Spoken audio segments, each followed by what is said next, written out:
J'ai appris à coder sur un téléphone en 2019 à l'âge de 15 ans, alors que j'étais toujours au lycée, classe de seconde. Très vite, j'ai compris que c'était vers ça que je voulais me tourner en études supérieures. En avril 2021, je faisais mes premières vidéos pour montrer aux gens comment coder avec leur téléphone. Pour pouvoir coder et créer un site web avec notre téléphone mobile, il nous faut tout d'abord au préalable télécharger quelques applications qui nous seront plus tard vraiment très utiles. Ma passion pour le partage et mon rêve d'impacter naquit à cette période. En 2022, je publiais mon premier livre intitulé « Comment apprendre le HTML et le CSS pour débutants ». Je kiffais vraiment ce que je faisais à ce moment-là, d'autant plus que ça plaisait aux gens. Et cette sensation agréable d'être utile, de servir à quelque chose, c'était ce qui me poussait le plus à continuer. Vous allez très vite comprendre que c'est un détail très important pour la suite des décisions que j'aurai à prendre. En 2024, après avoir livré mon tout dernier projet freelance de conception de site web et terminé mon parcours de 3 ans en licence de développement d'applications,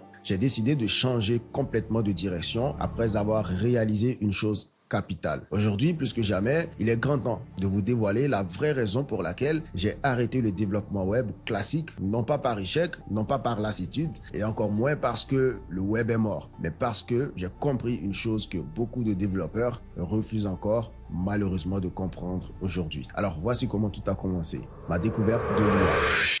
Lorsque j'ai décroché mon bac scientifique en 2021, je n'avais qu'une seule idée en tête, continuer en développement d'applications / génie logiciel et plus tard, pourquoi pas, évoluer vers une autre branche comme l'intelligence artificielle. Donc on peut dire que quelque part, l'IA était dans un coin de ma tête et c'était quelque chose qui m'intéressait un minimum. Et je me voyais bien transitionner vers cette branche à un moment ou un autre de ma carrière professionnelle. Néanmoins, je me disais toujours que j'avais du temps, que je pouvais continuer à créer des sites web, faire le développement d'applications pendant encore 10 ans, pourquoi pas, et ensuite m'intéresser plus en profondeur à l'IA. Quand j'étais en deuxième année, je suis tombé sur une chaîne YouTube qui s'appelle Machine Learning. C'est un mec qui parle de machine learning, de deep learning sur YouTube. J'ai donc naturellement commencé à suivre ses vidéos, puisque c'était, comme je viens de le dire, quelque chose qui m'intéressait et qui me plaisait un peu. Donc, je suivais ses vidéos sans appliquer, juste comme ça, un peu comme un match de football. Et cette période, comme par hasard, coïncidait à la période où je devais rendre un projet d'IA en machine learning à l'école. Mais c'était pas tout, puisque ça coïncidait aussi, comme par hasard encore une fois, à la sortie de l'outil qui va bouleverser à jamais le monde, j'ai nommé ChatGPT. Le projet en machine learning, je l'ai rendu en ayant au passage la forte note de la classe dans la matière, mais jusque-là, je n'avais toujours pas eu le déclic. J'ai vu le potentiel du machine learning en pratiquant et en faisant des recherches tout seul et en appliquant aussi, mais rien de plus. On arrive en novembre 2024, 4 mois après avoir terminé ma 3e année de licence option développement d'application. Je viens à peine de livrer mon tout dernier projet freelance, une landing page dont j'avais à faire uniquement l'intégration à partir d'une maquette Figma. Le projet a été effectué avec succès. Le client a mis en ligne la landing page, mais au fond de moi, quelque chose a changé.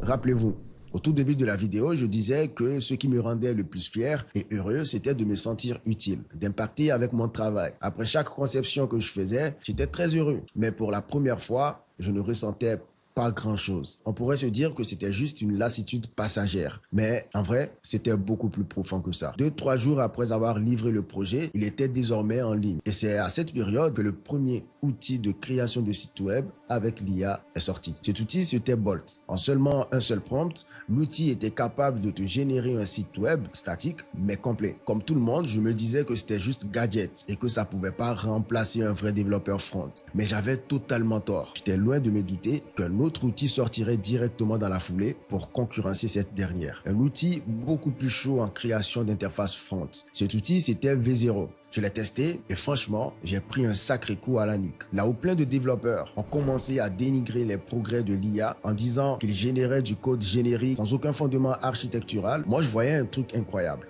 Et tout a basculé. Bolt et V0 m'ont tellement impressionné que j'ai décidé de comprendre en profondeur ce qui se cachait sous le capot. En tant que développeur, vous savez, on a toujours cette obsession de comprendre comment les choses fonctionnent dans l'aspect sous-jacent. J'étais dans le même délire. Je voulais comprendre concrètement comment ces outils fonctionnaient et c'est là que tout commence.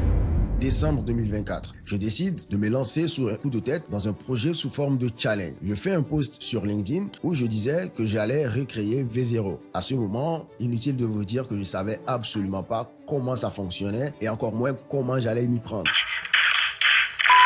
Donc j'ai décidé de me documenter encore et encore. J'ai fouillé des repos GitHub, j'ai fouillé des articles Medium et tout le monde parlait de ce que l'outil était capable de faire, mais personne ne parlait de comment ça a été construit ou encore moins comment on pourrait en faire de même. Malgré tout, je n'ai pas abandonné et c'est devenu presque une obsession pour moi. À force de détermination et de recherche, je suis tombé sur un repo GitHub qui s'appelait StackBlitz Bolt. J'ai passé des jours à essayer de comprendre comment Bolt fonctionnait. J'ai décomposé le code, j'ai testé, j'ai itéré, j'ai échoué, j'ai recommencé. Et puis un jour, j'y suis arrivé.